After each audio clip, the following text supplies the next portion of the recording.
Right.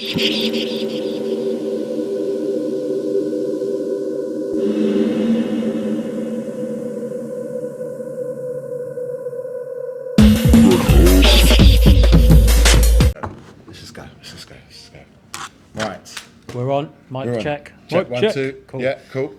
Right, so... Can I lean back in my chair? You can lean back in your chair. I'll go a bit closer, then I'm in shot. Yeah, there you go. Right. Lovely. Right. Thank you for coming to see me. Thank you. Well, it's nice to see a familiar face when I'm like out here. Yeah, no, absolutely. Like in a different world, like, you know, TwitchCon and everything. So how did you get involved in this? We're going to jump straight into this. How did you get involved with TwitchCon? Well, I think... Twitch is the thing. I was aware of it before COVID because of I'm into gaming a bit, and I only really play one video game, but it's really difficult. Escape from Tarkov. You got a bit of I got me. Sorry, thank you. And it's the kind of game where you need to watch people playing it to understand it because it's too. So just for those uninitiated, so is it first person? Escape from Tarkov. There's a meme that goes around. It's like, but I can't remember the words exactly. But like it's an ultra hardcore realistic first person shooter with MMO aspect. Or something. Right. Okay. It's basically okay. It looks like Call of Duty when you're playing it. Yeah. But when you die, you lose all your shit. Yeah. So you don't want to die. It takes ages to like get ready for a raid. I won't. No. I love it. I love it. I don't have enough time to play it. Like I haven't played for a few weeks now, but I absolutely love Tarkov. It's the only game I play. It's kind of an older person's game, even though if you watch someone playing it, it looks like Call of Duty. Yeah. But it's a lot more. There's no heads-up display. There's no map. Right. You don't know. It doesn't show you so where it's you like are. Far Cry. So yeah. Although I haven't played Far Cry, but if there's the original, Far Cry, Far Cry 1. Do you want a quick description? I do. This is supposed to be a drum and bass. No, this is supposed to be a JohnB and it's chat. going to sound like JohnB's all into video. No, this is what I mean. No, it's about what you're into. I am into making music, and I'm so overworked and stressed with all my studios. Yeah, so I want to. It's not even funny. So if we don't even get to that, because I've spent all the time talking about Tarkov. No, but this is the thing. Travesty. No, I don't think so. It'll just be how it goes. No, but it would just be how it goes. That's what all of these chats have been about. So anyway, so I've gone to Twitch through Tarkov, watching people play it to try and learn because it's very, very. There's so much to learn. Really steep learning curve, very difficult, but rewarding. You know, and then COVID happened. I'd already wanted to do DJing live streams, but had no immediate necessity, and but I was ahead of the game because I knew that Twitch had its own monetization, and I knew that I could do a live stream and there would be like a point to it that I could try and make some money from it eventually, rather than I'm just doing this, don't really know why, you know, what's the like sales funnel. I don't see everything like that, but kind of there needs to be a point to everything you do. I mean, having fun is the number one, paramount, of course, always. but like if you're spending your time doing something in this industry, if you can make it work for you in a certain way, then whatever. So anyway, so I got onto Twitch during COVID, DJing, and it has monetization. People can subscribe to your channel, which when they subscribe to your channel, they don't get adverts anymore, and they get things called emotes. They can use certain your own design like icons and things. I'm not huge into that, but I have them. You know, things like my head. I've seen them. The main thing is to support the streamer for the effort they're putting in the time performing for you, or whatever. And I decided early on that I needed to do it differently from everyone else that was DJing on Twitch with just a static camera. Just doing what you would do, which is you put your camera on you and your DJ, and maybe you haven't even got the audio coming directly in. It's just through and I wanted to do something different and with good production value, but it's not as easy as that because there's a lot to learn, and you've got to learn the live streaming software. You've got to source webcams during COVID, which was nigh impossible. Luckily, I'd spent the last 6 months sort of converting my loft, which is all still on my Instagram. I don't know what the fuck I did. I must have just stopped doing music or something, and I did all the like flooring in the loft and all this DIY shit. But I had this space that I always intended to put my decks up in, but I had this little area where I could do it. So anyway, I just was doing 3 DJ set live streams a week from 2020. So how much music is that? It's insane. Like it's crazy. Like I worked so hard during the pandemic. It is mad. Like when it first happened, I was like, this is going to be amazing. I'm going to be able to have a rest for a minute. Oh my God, this is glorious. I won't have to worry about not having DJ gigs because I can't have them. Yeah. And it removes that responsibility. And I was like, I'm just going to make music and I'll float around. Like, I'll survive somehow. It'll be okay. I don't have to go. And I was like, no, I've got to do this. It's got to be done. And I've got ADHD vibes.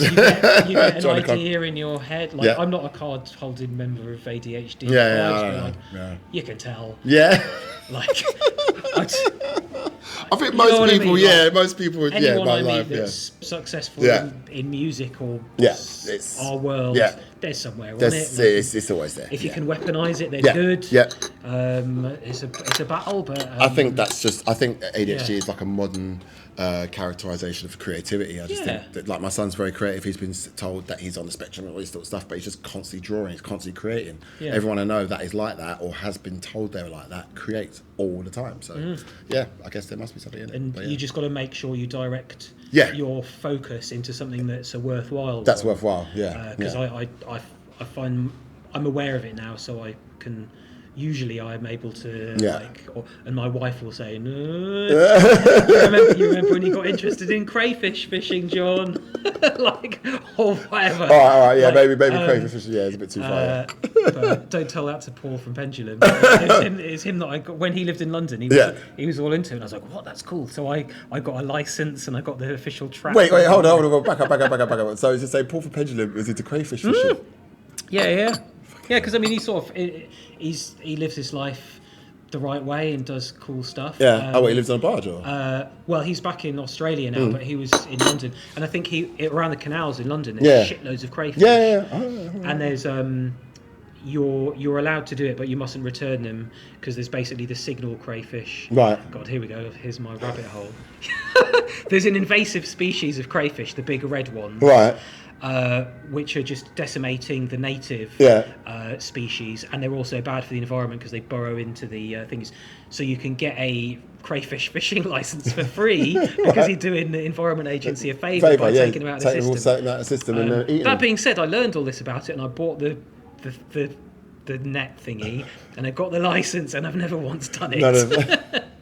But anyway, it happens. So back onto Twitch. Right, so I'll guide you. I'll help you. So Twitch anyway. So it just became my major focus. So from Tarkov to Twitch to DJing, so Tarkov and gaming. I learned about Twitch, and then I was like, this is where I'll do my live streaming DJ sets. So you didn't see other DJs doing Twitch streams?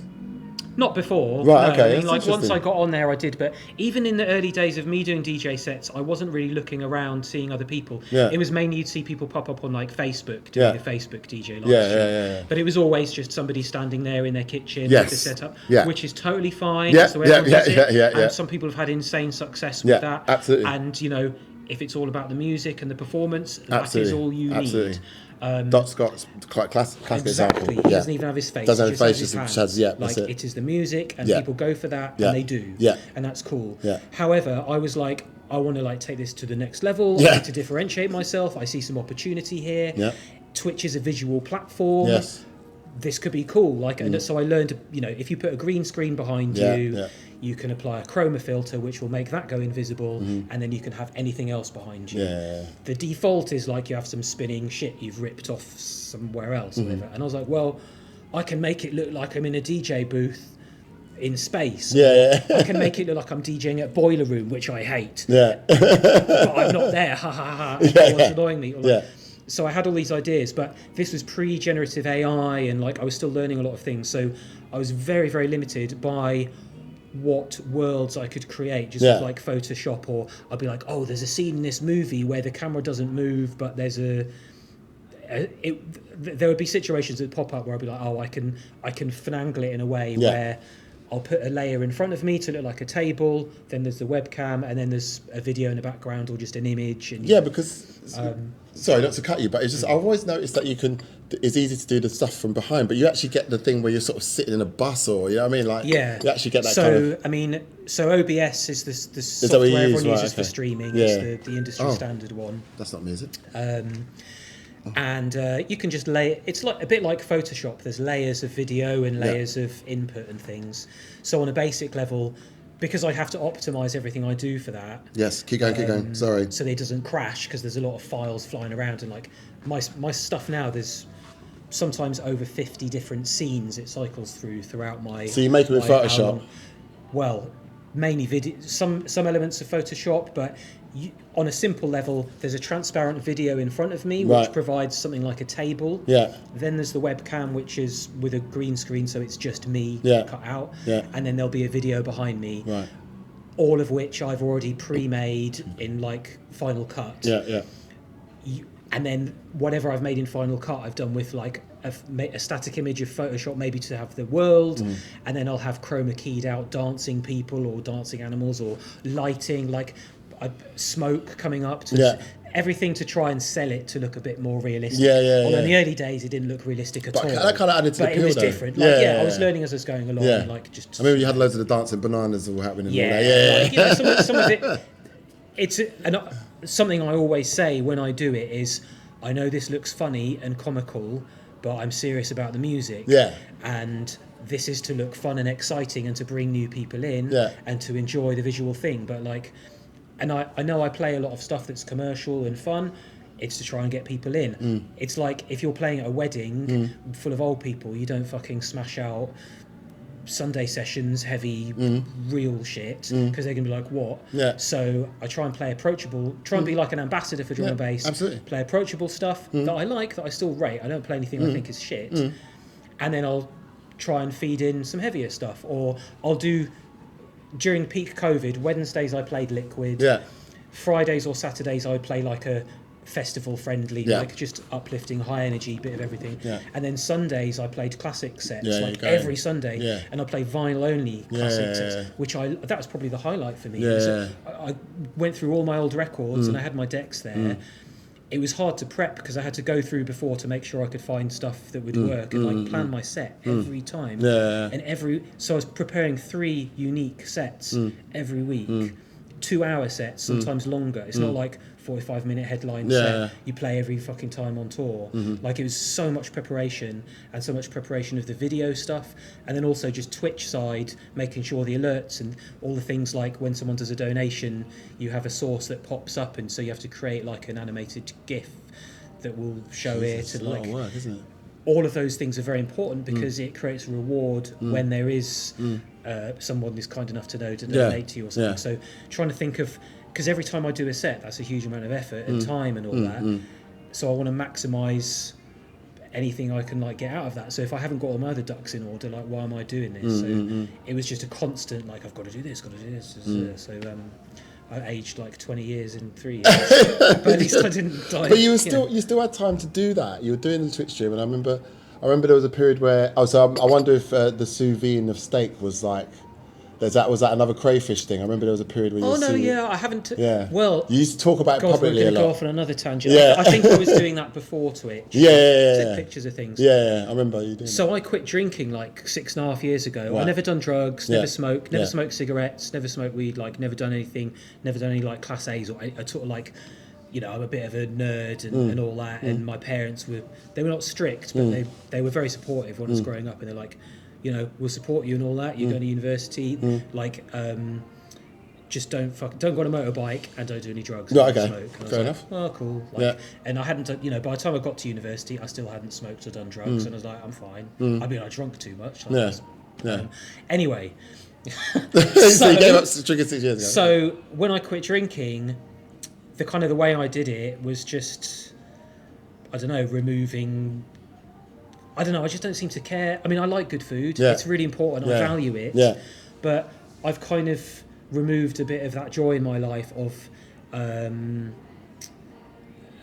like using an external substance to make me feel better or something. I mean, I still kind of like chocolate, I suppose, but even I don't know, it's I just feel like, and also trying to save money and things like, I went to the Fat Duck is in our town. Yeah. Oh right. Like I live in Bray Village. Yeah, you live in Bray, which is part of Maidenhead. Yes, son. Yeah. So you, like, we haven't even talked about this yet, but you said you're like really into. Yeah, I was a chef for 10 years. Right. Yeah. So So I you was know top them. chef. Yeah, so I know about the Fat Duck. Yeah. I'm well aware. They had like 50. They've only got 25 covers, and they've got 60 chefs in the development so kitchen. So I live right on the outskirts of this Right, village. I wow. live in the cheapest bungalow. Yeah. Right on the everything else in it is It's, all like, yeah, I heard it's a money town. I'm the outlier. Yeah. That brings the shit down. Yeah.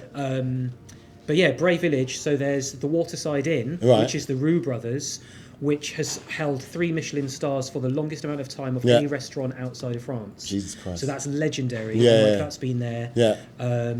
There's the Fat Duck, which is Heston Of Blumenthal course. Group, which is 3 Michelin I stars think, for a long time. Yeah. And he bought the local pub, one of the 2, which is the Heinz Head, which now has 2 Michelin stars. It would do now, yeah. And he also owned the Crown, but they sold that to someone else. They've sold it to someone else now. So but it's still a bit. It's still high level. But like it's a proper culinary town. Yeah. And yeah, so the peak of like being interested in that was. It was like celebrating, like I had loads of weird health issues about like 10 years ago. Had an abscess near my ass and a thing called a fistula, which meant it didn't heal. So I had to have like 2 really horrible operations. I couldn't talk because I had to go to a nurse every day to get dressings changed. Like it was a proper like grounding thing. And when I finally had the second operation and it healed up and it was like done, I was like, oh, we should like celebrate. So that was when we my wife and I just looked on. Had we got? I don't think we'd got engaged at that point. Anyway, we looked on the Fat Duck website and there was a cancellation. It was like in a week, and we went, should we just go? Yeah. And we booked it. Oh wow! And See, I still haven't been. Like insanely. Yeah, but I heard it was like 9 months. You know, sometimes. I don't think it's about twice as much as expensive now as it was when we went. Yeah. Like it was still about 250 quid a head when we went. It's a cheat of them though, because after all that bloody salmonella business, you'd think they'd been doing some 2 for 1. I think I remember reading about that. It was from I think it was from the oysters. Was it oysters? Yeah. It wasn't salmonella. It was there was a norovirus. Norovirus, yeah. And it was traced to some oysters they were getting that were from the UK, and it was from where the estuaries. They closed it. Like it was. I felt for them, but they dealt with it hardcore. Yeah, no, they it was you have basically to. a food supplier. You have to. Yeah. But the cool thing about the Fat Duck was when we went, Johnny Lake was the head chef. Right. Who lived above my best friend at the time in Maidenhead and had given him his card. And I was a big fan of him. I'd seen him on MasterChef and everything. Right. And I emailed him. I think he'd said to my friend, like, he knew who I was and he liked drum and bass. So I sent him a message when we got a table. I was like, we're coming. Yeah. And, like, and he'd been to one of my gigs years ago in Montreal. Yeah. He's from Canada. Oh, right. So he said, come half an hour early. Yeah. And we went and got like the tour. Like they have a separate kitchen. Yes, it's development kitchen. Yeah. And they took us the one that I'd recognised on all of the Heston Blumenthal stuff. Yeah. And I was like, it was the, as someone in music and, you meet famous musicians and that from time to time, like, that was probably one of the most sort of starstruck, like behind the scenes things I'd ever encountered. Yeah. And it was just so cool. Like everyone was just working. It was like, church. Hardcore. Yeah. But to see behind the curtain there was just. It must be mad. But because I heard the development kitchen's next door or something. It's like so there's a big car park and they've got this separate. Since then though, they bought the building next door and their whole kitchen inside's bigger, and I don't know how they do it now, but I think they still do stuff there and they carry it across. Yeah. So what I remember him interviewed you saying that, like some of the dishes, like the one where you have the earpiece and they spray the sound of the sea. That was like 4 years developing that, and then like there's one apparently it's like a playing cards that you could eat. Edible cards, and stuff like that. It was like 2.5 years to work it out. When we were in the developmental kitchen thingy there was a cold room. They were doing prep for like the dessert stuff. They were making the cards. And there was the development one where they would just do development, but there was a downstairs where they're doing prep for veg and stuff, and it was just methodical, like really Michelin, careful turning, turning them, like, and then upstairs there was the cold room. It was the whole room was cold, and then the one that I've seen on TV, crazy. But that was amazing. And so Johnny Lake, like I chat to him occasionally, who like he's legendary chef, legendary. And he came to XOYO. Yeah, I got on the guest list when I played the Riders thing last year. Yeah, and I was dancing. I'm like, this is Johnny Lake. So you got to get him over to cook your lunch, innit? Do you know what I mean? If you're getting free gigs, if he's getting free gigs out of you, do you know what I mean? I'd be so embarrassed. He brought me during COVID. he hit me up because he has his own restaurant now called Trivet. Yeah. Which it's got Michelin stars now. Yeah. It's all. Is it roast? It's like cooking over fire. Yeah. So Trivet's what you put in the thing. Yeah. And they opened during COVID, and so they were doing a delivery stuff. And he just sent me a message. He doesn't send me messages all the time, like it's rare. But I got a message saying, "Have you had any dessert?" And I'm like, "No." And he turned up on my door with this beautiful pistachio ice cream thing, hand delivered. And my wife's just like, what the fuck? What is this world we live in? This is it's jungle. That's what it is. Yeah. I mean, the universal world. Yeah. Of, it gives us all opportunities. It's amazing. Yeah, do you know what I mean? It's mad. Yeah. Well, look, let's go back then. So Maidenhead, Formation Records, new identity, all back then. Bloody hell, yeah. Yeah. What got you into it? Why jungle? I just saw potential, and it was the most exciting to me of everything. I had piano lessons when I was a kid. Got into Jean-Michel Jarre. Yeah. I was born in 77. I'm 47. Yeah. I'm old. Yeah. So 76. Grew up on the tail end of sort of synth poppy stuff. Yeah. Like Human League, Don't You Want Me, things like that. Yeah. Seeing people on top of the pops with the Roland D50 and the Yamaha Vince DX7. Clarke with the Fairlight behind him. All that. I'm Pet Shop Boys. I idolised Pet Shop Boys. Yeah. Still do. Yeah. Grew up with that kind of stuff. We could get Kiss FM in Maidenhead. Oh, you could? Yes. Right, just, okay. Yes. When it was a pirate. Yeah. Likewise, yeah. But bear in mind, I was really hard-working student. That was my focus. So I was very GCSEs, A levels. So I wasn't going out raving. I mean, I was until I was 18. I was too young anyway. But I listened to a lot of ambient as well, and Jean-Michel Jarre and things. But I would hear Kiss. Jumping Jack Frost and Hype on Wednesdays. The Wednesdays, but I also would really listen to Colin Favour and Colin Dale. Shit. I fucking loved Colin Favour, the abstract dance. Colin Favour was a legend. Oh my god. Yeah. Colin Favour was a legend. You listened to exactly what I listened to. Yeah. So fucking good. Yeah, it was good. But I didn't know what I didn't know what I was listening to. I had no friends, none of my friends at my school listened to Kiss. Right. Or they had, some of them had Jungle Mania 2. Right. And I think that's how when people started mentioning Jungle to me, and maybe that's what led me to listen to Hype and Frost. Maybe. Yeah. There was a record shop in my town called Hard Edge. Right. They had a clothes shop downstairs, and upstairs it was a record shop, and a guy called Adrian ran it, who was DJ SDR. Right. SDR and Subsonic ran Shoebox Records. Shoebox? Yeah. Yes. So I would go and bother Adrian on my way home from school every single fucking day with a cassette tape and listen to my shitty tune. Right. Which at the time was weird techno, really fast. And what were you making? How were you making that? So I had my dad was crazy supportive. My dad worked for IBM his whole life. Not musical himself, but he was a DJ, had a little mobile DJ rig. That's how I met my mum when she was at university, and I don't know what to do. And my dad's really into music, which has been really helpful to me because they had all these records that I could dip into. Chances are. So I'd had piano lessons, and then I don't know, maybe when I was about 16, I'd go to Boots, and they had the keyboards, and you could go and play on the little Casios, and be like, "Oh, this is amazing,"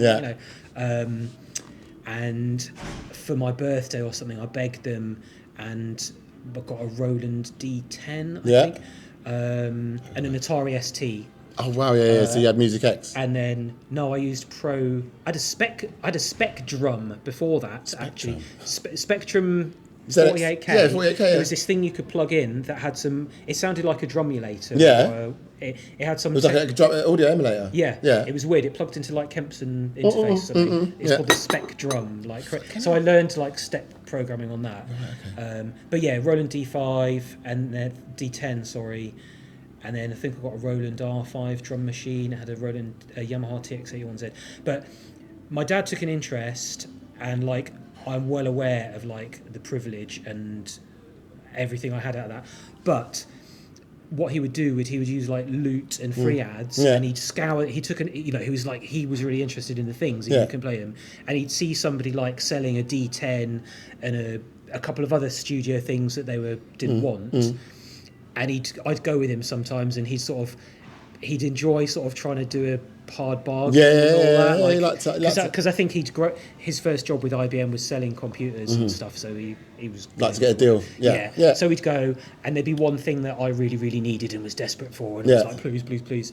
And then he'd sell the other things, and it would mean that I'd got a D10 for like not only was it second hand and cheap anyway, we'd probably got it for even less because he'd sold the other things for a bit of a profit. All the shit I got for my studio until I started to be able to afford it for myself was through my dad doing that. And like without that, I'd have been fucked, because I think about that a lot. And I think about people I met in a drum and bass scene, people in a music house who were like working day jobs and like sharing a studio or like working their arse off to pay to use somebody's studio or to fucking buy a bloody, how expensive all the shit was. Holy fuck. Yes, like, it was back then it was crazy. That was the arms race. It was. There's privilege now and everything, but there was privilege then.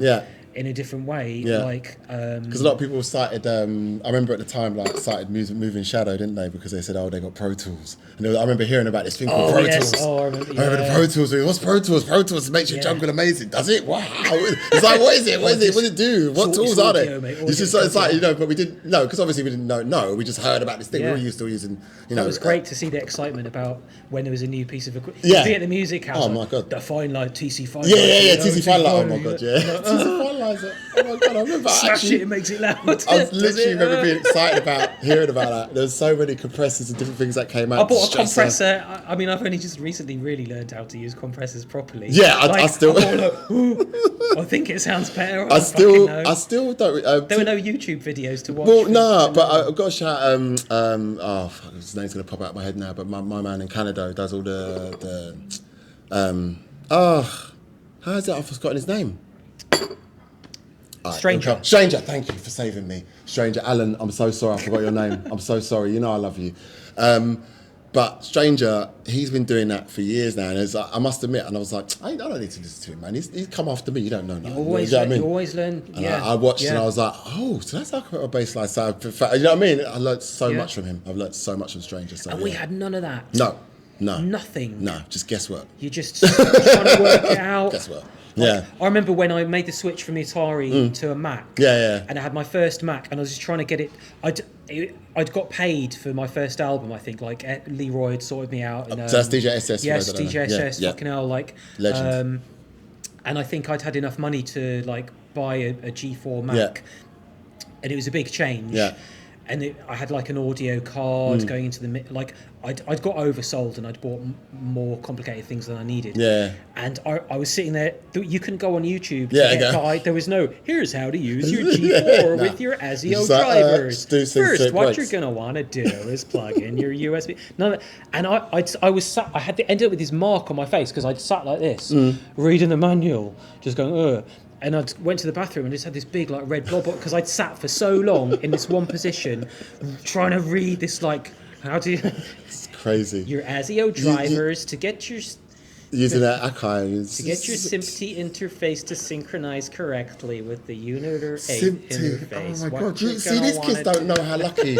My son could just make a tune on his phone. Like, do you know what I mean? He doesn't know how lucky he is. But anyway, I'm not going to do that old man talk. It's boring. It's boring. Right, it just adds extra pressure. When it's easier, you've got to make more. And you've got to make it faster. You've got to make it more. You've got to make it faster. And I think it's more disposable as well. I feel that as a result, a lot of the music is disposable. If you know, ASC, I saw him last year in LA. And he's got a full studio set up, and he's got the desk set out, and if he can't change the desk settings and all that stuff, he's using full analog equipment. Oh wow! So he's like that, yeah. So it's like he's got to write the tune from start to finish, and then go to the next tune, and move to the next tune. Yeah. So it makes every track feel so much more of a thing. It's not so disposable. But it's even more, but there's more pressure. There's more pressure. Problem is, it's disposable to everybody else. It could be, yeah. Which is something we have to adjust. Yeah. Well, something I don't want to talk about. Sorry. So look, going back to what was the name of the record shop? So you were bringing your tapes. So I would go to Hard Edge Records in Maidenhead. Thank you. Yeah. They still have a shop there, but they closed the record shop. They sell like sort of streetwear stuff. Right. Okay. So I'd go up there, make poor Adrian listen to all my demos. Eventually he relented and released my first song, which was a sort of acid techno thing. Through like a random distribution company. But then he came round to my place and we made a few tunes together, him, Adrian and Kelly, who were SDR and Subsonic. Not to be confused with Subsonic with a K from America, who's done some remixes for me. And then there's a new guy who's doing stuff with AAI in UKF who's just calling himself Subsonic, who's doing very well at the moment. So there's lots of Subsonics around. All over, Subsonics everywhere.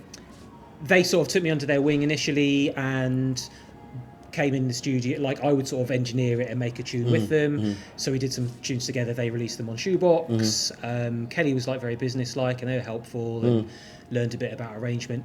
But I was also buying records at that point from Adrian, things I liked. And it was all very jazzy at that point. Like Alex Reese was coming through. I think I bought Pulp Fiction from the shop at that point. There was a lot of people know how I feel about that tune. We'll have to. I don't know if I want to get involved in any. It's just a real quick thing. It just changed a lot of stuff. That was a lot of interesting stuff that was happening up to that point, and when Pulp Fiction came out, I suppose everyone just simplified their music. Breaks. Yeah, it was. It all went. It was the ultimate no breaks tune. It just everything disappeared. Pulp Fiction is one of the reasons why I ended up started in Perspective. Right. Because it angered me so much that no one was chopping up. Out of it, well, thank you very much. Yeah. But anyway, sorry. A lot of my biggest tunes have come out of something I was angry. That's true. That's true. So did some stuff with them. I was buying records like Infrared, a lot of Reinforced. There was a period when there was Reinforced was like there was a lot of very interesting breaksy stuff. The second wave stuff or I don't know. No, it would have been actually that would have been pre-second wave. Sorry, no, pre-second wave. Because that would have been like Stone Circle and all that stuff. And Moving Shadow, obviously, and the jazzy stuff was really because I was a piano player. Like I'd grown up like noodling away, like playing rhythm and bluesy, like shitty sort of blues piano stuff, honky tonk, so the jazz stuff, even though I knew fuck all about jazz, really, I knew I liked it. I had no fucking clue. And I just thought, like I could do some jazzy drum and bass, like it'll work, and that's play to my strength. So first stuff I made was like that, and I sent out a lot of cassette demos. To like Moving Shadow and Formation and Metalheads, and almost everyone got back to me. Like, it was in a day of faxes, and even if they didn't like it, they'd be like, thank you for sending it. Like Chemistry and Storm sent me lovely faxes and things, and after that as well, I've still got one, although it's faded because it's a on fax paper, the paper goes, but I took a scan of it.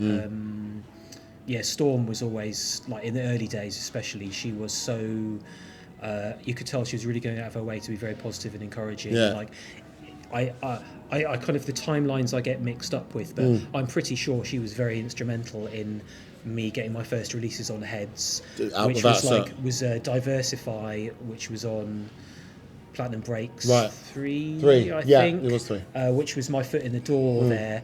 And then when I knew, because that came out after. Up All Night would have been after. That was like, oh my god, I've done something Metalheads. And then once I knew that was a possibility, then but SS. I was going to say we've got to talk about SS before we go on to Metalheads. SS, absolutely instrumental. Owe him insane. And Tanya, his partner at the time, ran UMC Agency. Was my agent for all the early days. SS, like, he was starting New Identity when I first sent him my demos, because for Matrix was doing stuff that didn't quite fit into the Formation sound. So he had this idea to start New Identity Records, and the stuff I was doing fitted. And then, so my first release was a song called Fermat's Theory, which is nerdy, like it's a unsolvable maths problem or something, which was a flute kind of very like drum machiney drums, like 808s and stuff, and my sister playing the flute. Because I was trying to I was already in that thing of music as a reaction against things that I felt were like a bit shit or a bit low effort. Like, even though some of my favourite drum and bass jazz tracks, the main line is lifted off Miles Davis or something. I was like, oh, you can't just do that. You got to play it live. So I got my little sister. She's a really good flute player, and she played the flute for me. So and then the flip side was Sight Beyond, which was a really big tech tune. I remember. Which was a big breakthrough for me. And then at the same time, I was just SS had a good like production line there. Yeah. They had a system where you could do more like throwaway jump up tracks. So they just put them out on a series thing, but they just pay you up front, buy it out. Yeah. Job done. What on the colours? There was like 5. You did one of the colours. You did the purple one. Yeah, Right? there was like 5HQ. I did a couple of things on there. Yeah, 5HQ. Yeah, because there's Formation and the other one as well, wasn't there? I had a pseudonym. I only did a couple of releases called like IC1. Which I was from the bill. I just remember we've seen an IC1 mail. I was like, it sounds like I'm a criminal. Yeah. So I did a couple of things on 5HQ because 5HQ is the name of their shop. Right. Their postcode was LE11FB. Right. Okay. What's 5HQ? 5HQ was just the shop. Right. Fucking hell, I remember the postcode of the shop. Jeez. Definitely not on the ADHD.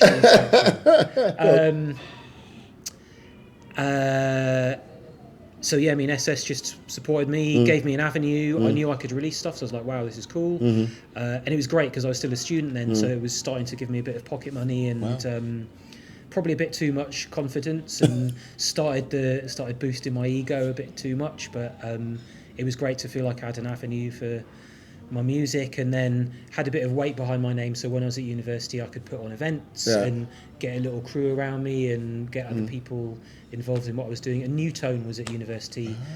He was at a different college I went to Durham, way up north. Newtone was at a different college right the other end of the city. He was sort of a bit like it was friendly rivalry, but we were friends. And he was his original DJ name was DJ Latigre, and he used his hair. His hair was like a tiger colour. Yeah, I heard about this when I was at hospital. Yeah. So he always played like jazz funk stuff. Because the first like 5-6 releases in the hospital were basically all jazz, drum and bass tracks. Yeah. I remember them from uni. Pete Nice Trio. Yes. I remember. So I made friends with Dan. I started a club night with my friends Roscoe and Simon. And Newtone, it was us three that were like the promoters, but Newtone was in our crew, and he was one of the resident DJs, Dan, and he's a really good friend of mine. And there were various other things going on. So basically a period of time at university. My friend started the student radio station, which was when I started DJing, because I didn't want to be a DJ. I was like, I'm a producer. But that's we make the real music. These DJs, they're just pretending. It was in that era that that annoyed me. That era, there would be people at university walk around with a record bag, Ministry of Sound record bag. And they're like, I'm the DJ. And like, it would piss me off because I'm like, well, I'm the one that makes the music. That's and I didn't want to be a DJ because everyone in my age range that was a DJ really annoyed me. I thought they were really like fake and like. I don't think it's changed. I think it's actually worse. And also, like, they played into that myth that DJs are making the music live. Like they wouldn't be like, these are other people's songs. They're like, I'm. And people watching, because they didn't know.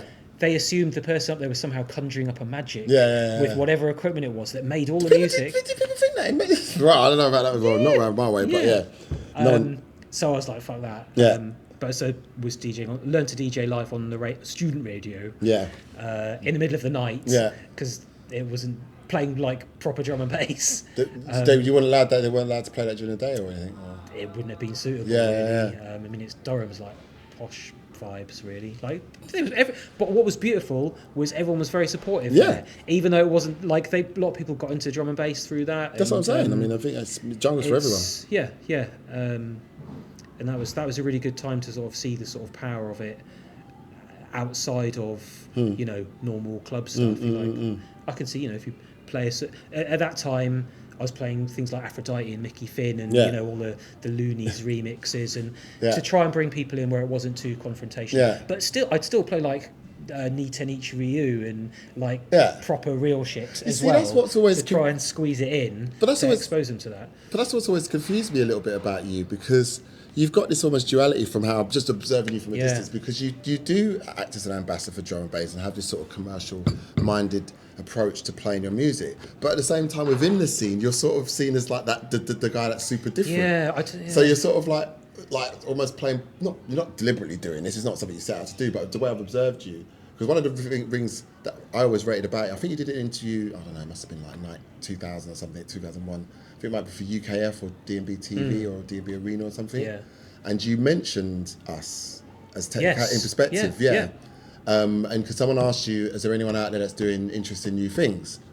And like, I remember me and Equinox, we were watching the video at my house. He was like, "Right, JohnB's bitches." I was like, do you know what I mean? Like, and we were really inspired by that because we knew that you were super different. We knew that you were different in the scene. I remember seeing an interview of you up in Newcastle. They were asking you. Oh God! Yeah, that video. I need that erased off the internet. Oh no, I watched it. I was watching it this morning. It's just, Jesus Christ! It's like, I'm doing an interview. Oh yeah, I mean, I remember that night. I was drunk. I was sort of in a relationship that was troubling me, I would say. But I was just, there's an interview of me backstage. It was sort of like an alleyway, It was. No, it was fine. It was fine that's not a JohnB. I'm fucking. No, but you know what? I was still alright. You were fine. But I was just a drunk young idiot. No, because the one I had we did the Code of the Streets. And there's a moment when I sort of said "dirty East London," right? I was just joking, but it came out really bad the way I said it. And you see Fracture just look at me like he wanted to stab me in the face. It was just so like, and it was just like, he just looked at me like that. But because he was genuinely pissed off, I said that. Like, I was like, why would I say that in an interview? I didn't mean that. But it's just sometimes you just say stupid stuff because you're trying to impress people. It's just we were young. So you built the relationship. Obviously, you started putting out all the stuff with Leroy and SS, and so. I guess I just want to get to Up All Night really because obviously it's such a massive tune. So because that's such a seminal track, like for me and many others, like that whole ethos of like sort of multifaceted kind of intro, I hadn't really heard anything like that at the time. It was always kind of obvious. But then now actually sitting here thinking about it, when I think about a lot of the formation stuff, like when you think of like Rollers Convention parts. Well, I'm not saying you're necessarily directly influenced by it, but you can sort of hear that. Oh yeah, I mean everything I do is like takes on influence from like all of fucking everything that comes into my head. And like people would think of formation for Jump Up and everything, but like Black. Listen, like there's some quality, there's some real quality music. Also, like he spearheaded jazz and bass. The jazz and bass, like he always is looking for angles and concepts and trying to elevate people and like trying to bring people in and support them and supporting new artists and like taking me and other young people on tour on the World of Drum and Bass tours to America several times. I actually emceed going out of his way, like if he was passing by, he'd come to my house. I mean, I met him for the first time last year in Ohio.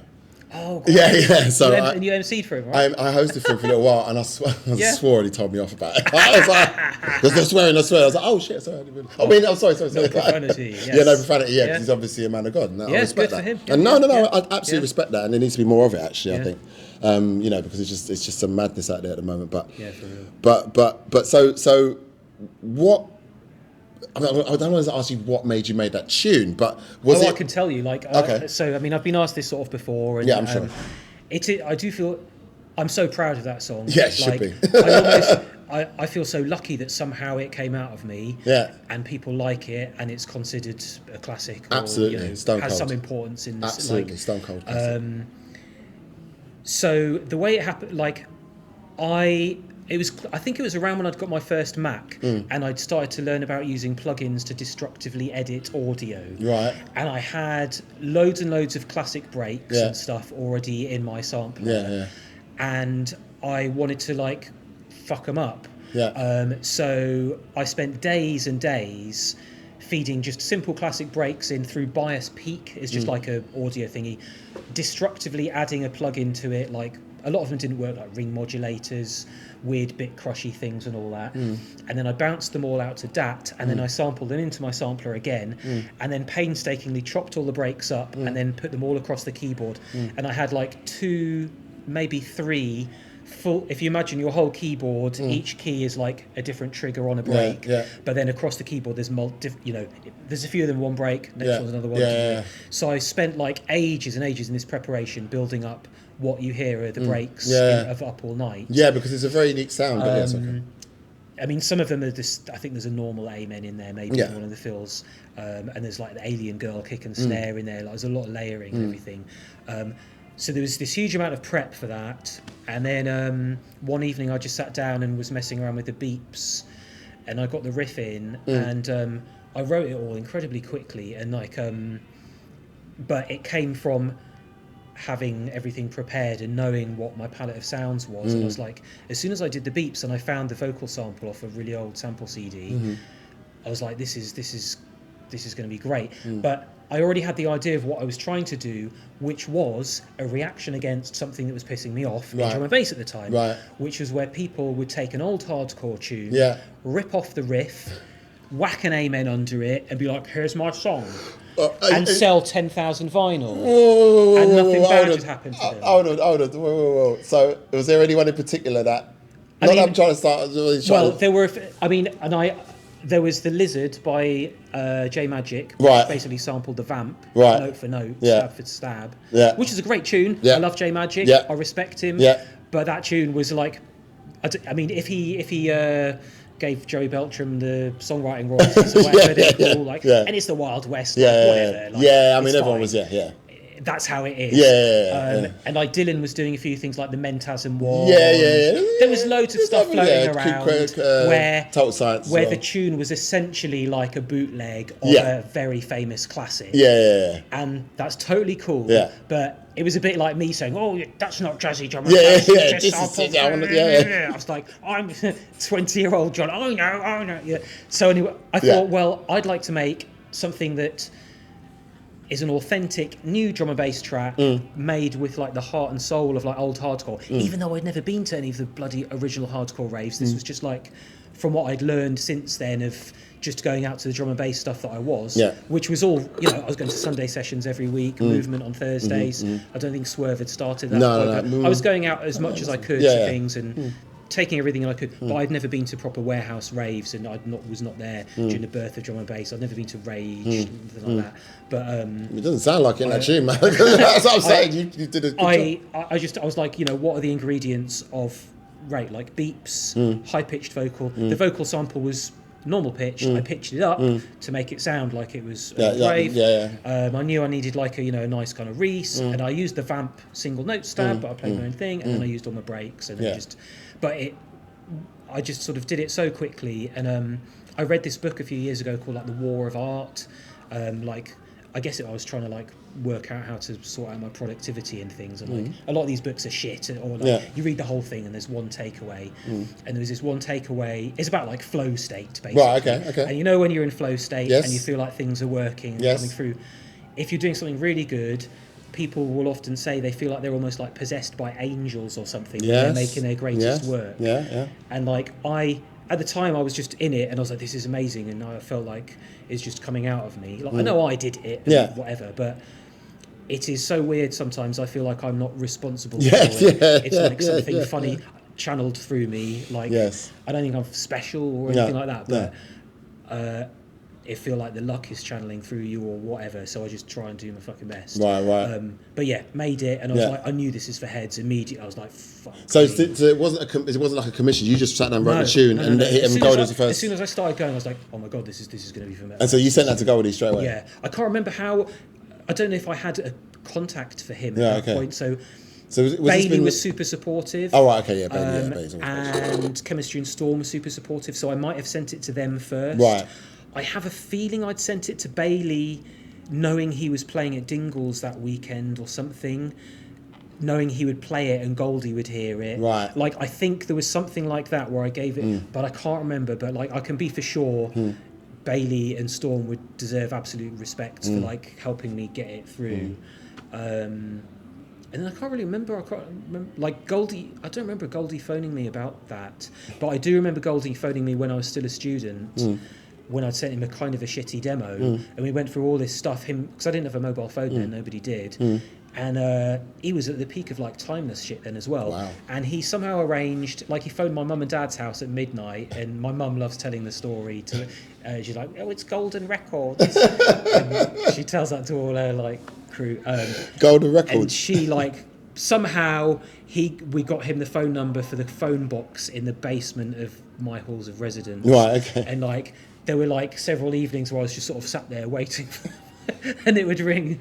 And then there was one guy on my corridor who had a fucking mobile phone, and he kept ringing it, and, like, every time he rung it, I'd jump up and run, and then, like, he laughed at me, and, like, for fuck's sake. But anyway, Goldie did actually call me and was just encouraging and all that. And that was before Up All Night. Like, So once that dropped, Oh, actually, one question I've got for you.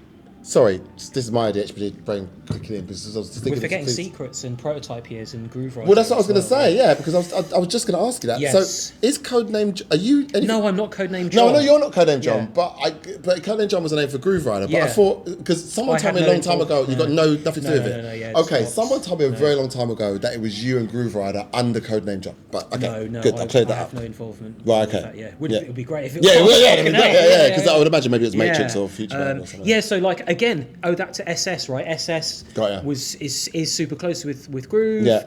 There was lots of stuff happening in the timelines. I'd made Pressure. That was a big tune of mine with the ding dongs and Jazz Session. Groove Rider was playing a lot on the radio. Right. But SS was linking that to Groove. Yeah. And he was playing a lot of my stuff. So I was giving Groove dats all the time. Yeah. I'd sent him a cassette. I sent. This is one of those things where people ask you about how demos and things. I sent Groove Rider a C90 with loads of tunes on. Yeah. Secrets was the last tune on the tape. Wow. The tape cut out before it finished. That's how I thought Secrets was good, but I thought that was the least. It was the one I put at the lowest priority. I didn't really Not only did Groove Rider listen to my whole bloody tape, which I was like, what the fuck. That was the one he liked, and then he signed. So that came before Up All Night. So I'd had Jazz Session was pretty big, Sight Beyond was pretty big, Secrets was big, and then just general lots of Formation stuff. And I think my first album had come out on Formation. Visions, which was they put so much effort into that, and always must have been a thorn in their side. ADHD vibes, hello, have you done the promos? How many are you pressing? Oh, have you sent it to have you sent it to DJ magazine? Idris, have you done the I'm surprised they didn't just tell me to fuck off. Whenever I see SS now, I'm just I'm sorry, I must have been so annoying. Fuck me. I doubt it very much. I'm sure he's very grateful for meeting you. So that relationship with Ryder obviously was carrying on, and obviously he's built up such a reputation with all these different legendary labels. And then so where does Beta Recordings come in? So I wanted to start my own thing once I graduated university. I did cellular biology, it was genetics and immunology and all that scientific-y shit. Yeah. And until the music started taking off, my career trajectory, what was sort of I just assumed I would have to do would be go and work for Glaxo Wellcome or something. As it turned out, I wouldn't really have been good enough. I learned during university that that wasn't for me, so I don't fuck for music. Yeah. I still graduated, I got a 2-2, worked crazy hard, the stuff it was insane, the level of stuff I was doing. Yeah. So when I graduated, I said to my parents, can I just live at home for a year, try and do music, we'll see if I'm earning enough money from it at the end of the year. If not, I'll go and do an MBA and I'll try and get a normal job in sort of science or something. And luckily during that, my first album had come out in my final year at uni, so I was doing all right. I was getting a few gigs and through SS's links and through Tanya.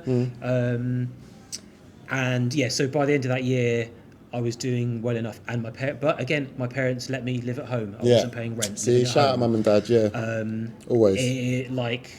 Ain't no way. So I lived at home for several years, just minding my own business. Just staying out of the way, just not pissing off. Making tunes. Yeah. Well, playing loud music, but sort of my room was sort of furthest away. Well, my mum would tell me to slow down a bit, but I made a lot of stuff on headphones, which I've gone back to now. You go back to headphones? I had to from Twitch stuff. We'll go back to Twitch in a bit.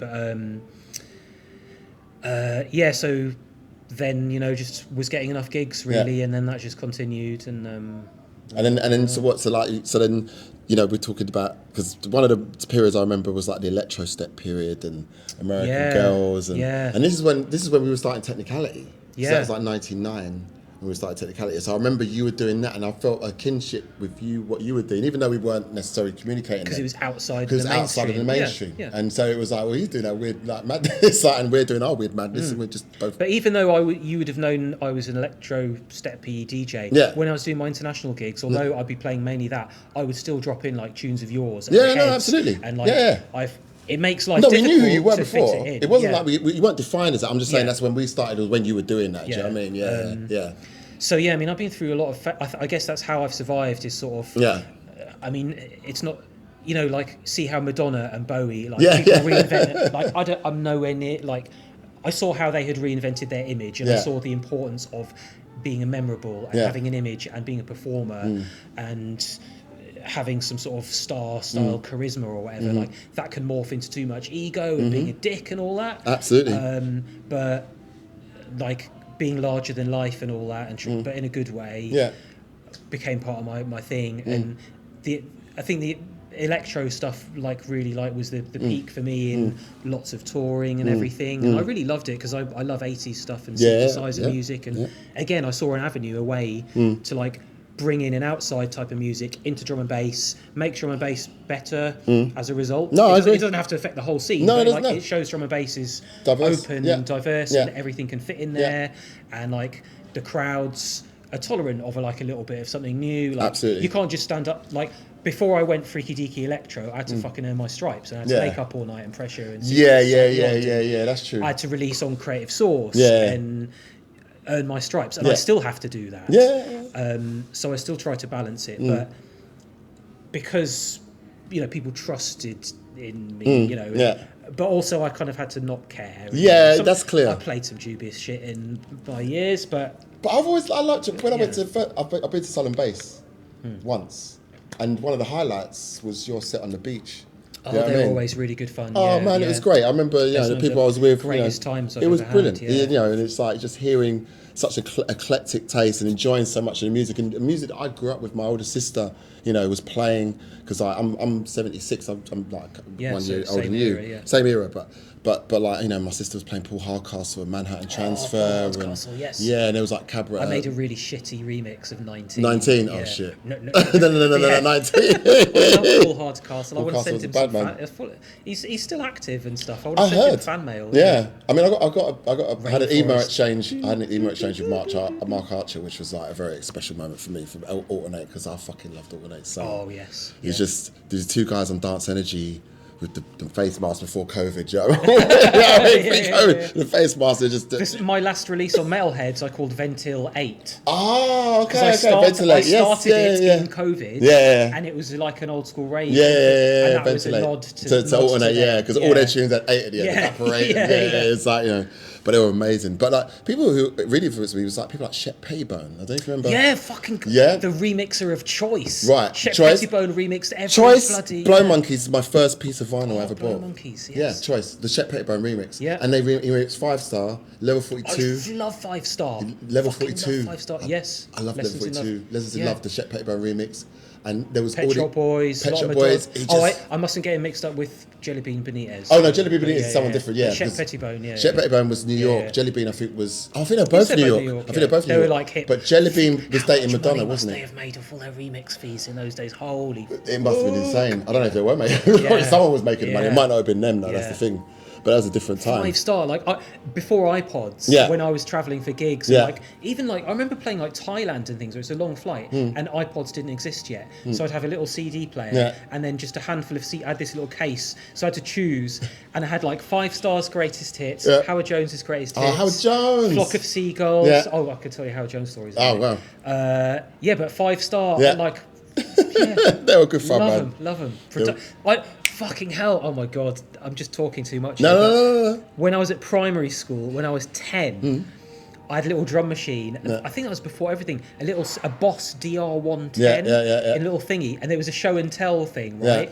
So I went in with a tape machine and I played them 5 Star, like System Addict. System Addict, never gonna give you up. I played them that, and I'm like, this is how you make a drum beat like this. I was like 10 max. I'm like, that's mad. That's amazing though. Okay. That's amazing. That's amazing. 5 Star influence. They were brilliant, man. There was so many, and then you had this whole the whole hit factory. When like with Pete Waterman, and he just had that, Melon Kid. Well, Pete Waterman's studio was used by, I think it was the same one that Dimension and Culture and Shy FX and Chase and Status were all using for a while. Really? But then after them, my friend who I work with now took it over, except he's now moved to Finland. Yeah. My friend Hal, who's in the Young Punks, who I do all my Wild Dogs and Magellan's Oh, Star yeah, Shop, yeah, all the yeah, replays. Wild Dogs, yeah. He had a studio there for his music. And it still had some of the same gear, but like there was a CS80 in there, and he said like they left it like. What is that thing where you can literally take any vocal line from any of the tracks and put it to any of the backing tracks? yeah. Like so you can take Kylie, put it to I grew Mel up and Kim. on that. I loved like Kylie's first album. Yeah, we got Jason I got Jason Donovan's first album. Got it signed. He played in my local Chicago. Stephen rock Dennis. Oh, fucking love Doesn't make you Dennis, feel good. Sorry, because he's in Neighbours. Yeah. I'm like Mel and Kim. Who's the other one? The Reynolds girls. Sonia. The Reynolds girls. Remember the Reynolds girls? The Reynolds girls. They were just they were towards the end. Not the Reynolds girls. What were they called? It was the twins. Taylor Dane was. Mel and Kim. No, not Mel and Kim. There was these white girls that used to wear the tops of Grolsch bottles on their shoes. That was Bros did the Grolsch. Bros did do the Grolsch bottles, but no, it wasn't them. They had the see, this is why I need my sister Michelle. Who were they called? I can't remember. But there was these two girls who had like Mel and Kim, but white from up north. Same thing. There was so many. There was so many. You just kept churning them out. So you mentioned Wild Dogs there. I mean, I didn't know about it. You sent me the link to what you're doing. Yeah. Very, very clever. It's basically that's consumed me for the last few years. So it's just basically covered. Is it essentially all covered? Yeah. So my friend Hal has a business that's his main thing, is doing replays of samples. I'm pretty sure he did when Eric Prydz did Call on Me the first time round. Yeah, he went to him. Like he's also done like crazy stuff where big artists are re-releasing their old catalogue when they're out of contract. Yeah. He'll help recreate it and all that. Like he has a black book of all sorts of musicians and vocalists and so basically if somebody the way the life cycle goes now, which is a bit shit, is like some random kid makes a shitty bootleg of something big. It gets big on SoundCloud. Sony comes in, gives them a shit deal, goes to my mate, he replays the sample so they don't have to clear the sample. They pay him for it, might give him some points, I don't know, I haven't talked about that. And then it can come out. And when you do that, it means you don't have to waste loads of time and money clearing the sample. You just have to get permission as a cover. And you don't even need to get permission, you just have to get the license. Yeah, you get a cover license, and you have to obviously give up all of the songwriting and the publishing revenue to the original writer. Yeah, but you take all the mechanical. Yeah, so... For the kids listening at home, just so you understand. So much of dance music is rehashing big tunes, which I don't really like.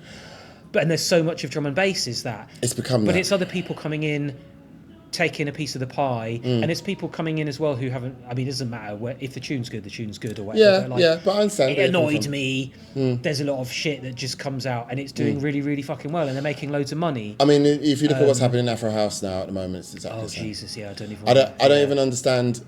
I'm sorry, Dave, but if you watch this, but I don't really understand why Afro House is called Afro House. But I'm being told very boring, slow, it's just middle class house. Like it's just I don't get it. I don't understand what it is. I don't even. I've seen a few videos of things where it gets played and like, why would I want to go? Yeah, I mean, I'm just looking at it. It looks like a corporate do. Anyway. But I get it. I'm not knocking it. I'm not here to talk shit about. No, we're not going to talk shit about no one. No, we shouldn't talk shit. We couldn't talk shit. But anyway, so.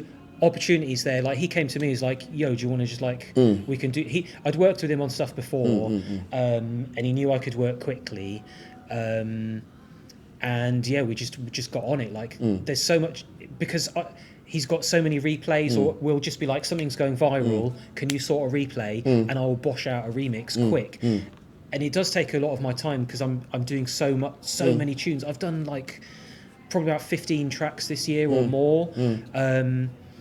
We've signed a couple of them, and they've got over 1 million streams. We've started a relationship with this label called Exploded now, which is part of Universal. We did a drum and bass cover of Call on Me. Yeah, I heard it.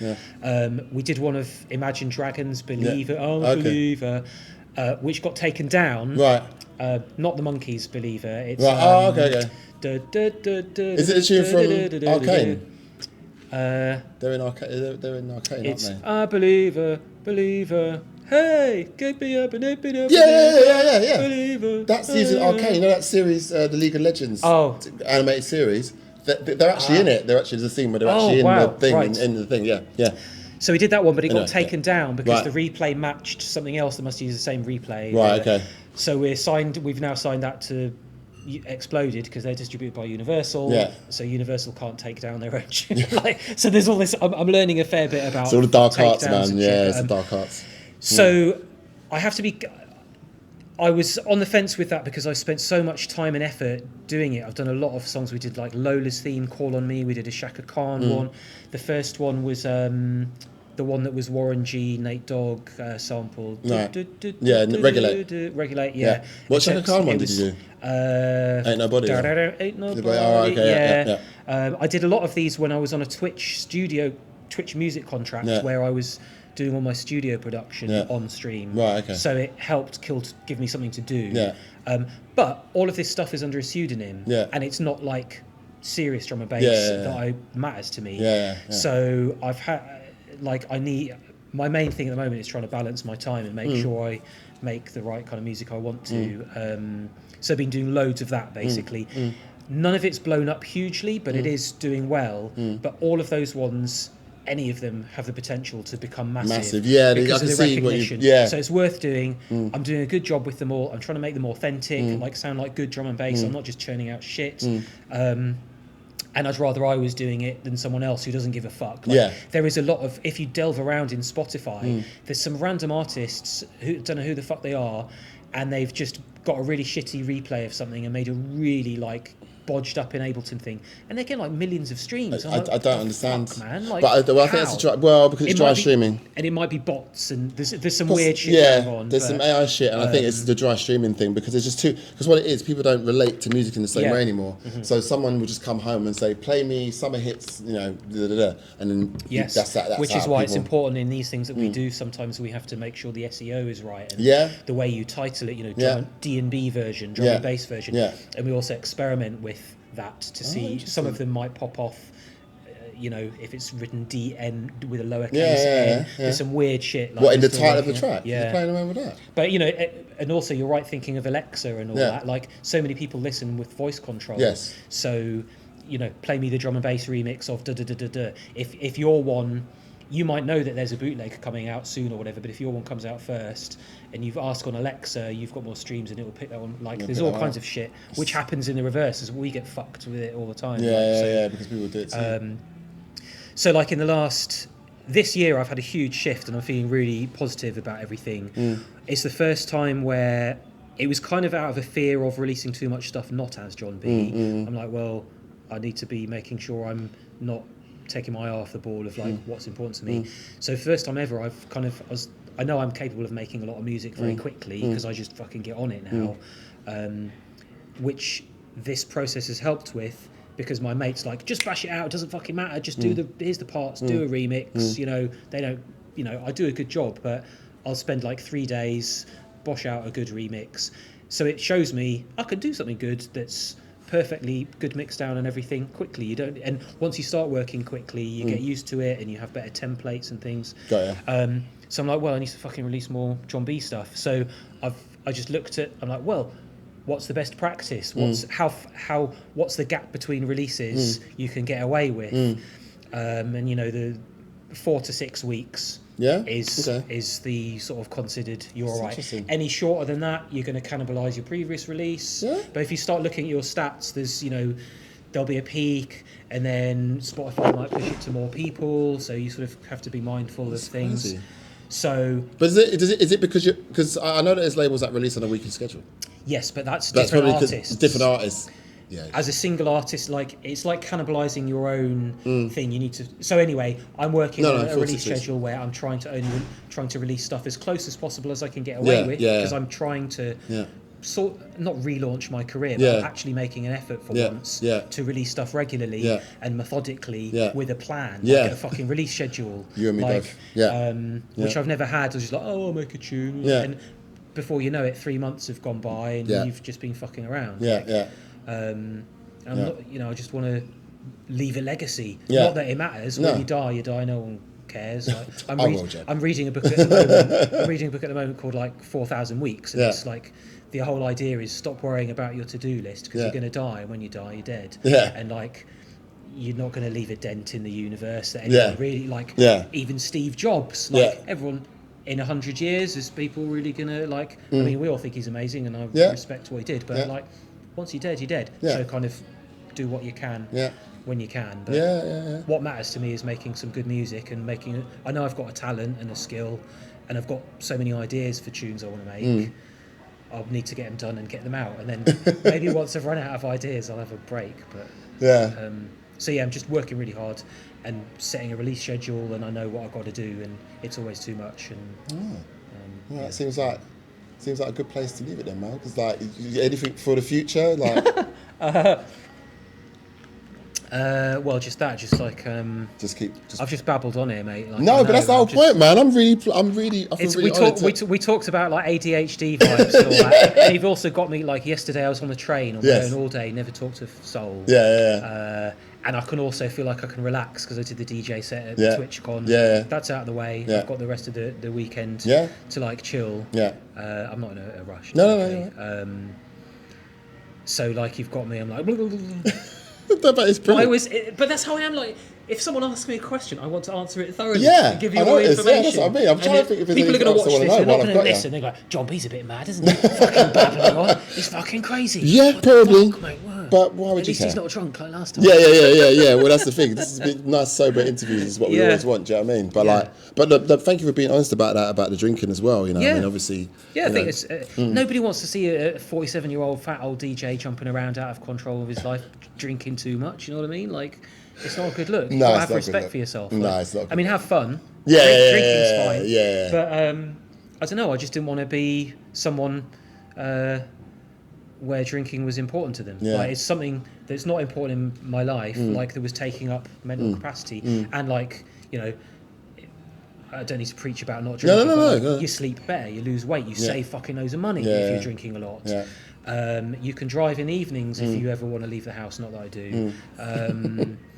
The bad side for me is I think my like hyperness has come out more. As you will see here. But I don't think it's a bad side. I think it's just like, you're becoming more naturally you. I think if I'm annoying with chatting too much and being too hyper, I know that's a low value behaviour. You look a bit like out of control in a different way, but like I don't care. No. Like I'd rather be a bit too hyper and babbly. Like I know I make sense of that, and I can tone it down. But you're being yourself. I'm just excited, and I want to tell you shit, and you've asked. So and also you're being yourself, because that's the thing that unfortunately, I mean, I've had the experience of living with an alcoholic, you know, and unfortunately that person, you know, she hid herself with the alcohol. You know what I mean? And so I don't know if I ever really knew her. You know what I mean? Because it was always that thing. So. I think it was just that social anxiety she used to suffer, and we always and the only thing I kind of miss is the ability to switch off stuff and relax. Like, I really, really find it hard to relax now. I'm always uptight and stressed, even though I have no reason to be. Like inside my mind and everything, I'm really quite chill. I'm in a good place. Been married 10 years. I love my wife. I'm so happy. Nice little house. We do our thing. No, we've decided not to have kids. Cool. Gervais in it. It's cool. So I'm cool. I'm chill, and like I'm really happy that I can just make music now, and I'm not stressing about things. And like I don't care what people think of me, and I'm not worrying about if I've like I would like more DJ gigs. We all would. But I know what the scene's like now. There's not that many going around. I'll do my best. The only thing I can do to get more gigs and more success is to make more music and make more good music. I'm doing that. I'll do my best, you know. But I do. It's really. I just work until I go to bed. Like I wake up. The only chill time I kind of have is when I have my breakfast and I watch a bit of YouTube on my TV, which is learning. Like I'm not like watching. Like even that is sort of. And then my wife works quite late from home, although she's changing jobs soon, so that might help me chill. But I just work till like 10:30, and I just kind of get in bed and I'm like, all right. What do I do now? But before you would have sort of like drowned that out a bit with it. For me it would have been like it would get to dinner time and then I'd open a bottle of wine. But that would be, I'd be like, okay, it's time to stop working now.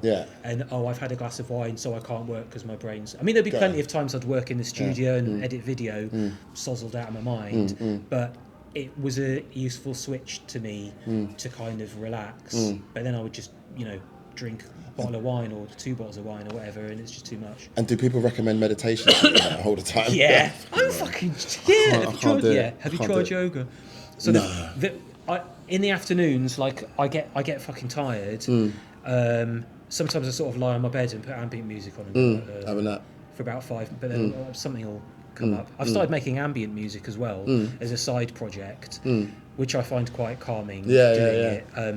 Again, going back to streaming, it was a cynical experiment in money making. It hasn't made me any money yet, but it might. That's a whole conversation for another bloody time. Functional music playlists on Spotify. Holy, there's a book I'll recommend you about that. But it's all. I thought, well, I will target one particular playlist by making music that fits in that playlist. Perfectly. And that's what I'm doing, and I like doing it. But all of those functional, like peaceful meditation, ambient relaxation, they're all sewn up with music that comes from places like Epidemic Sound and all that. And there's allegedly, which is a shame, and it does worry me about the future of streaming. I mean, you can't ever replicate Taylor Swift and all that, but you could replicate faceless techno. Techno would be easy to kind of copy. Drum and bass, I think they'd have a hard time with. I've heard some AI stuff that's a little bit frightening. I mean, the stuff that's on those ambient playlists is made by people. They're paid. They find people. They say, make us 50 2-minute long ambient tunes. We'll give you 500 quid each, but that's all you're getting. And then they have a relationship with Spotify, and they're guaranteed to be put on playlists that will generate millions of streams each. But Spotify pay them a lower royalty rate because of it helps everyone out.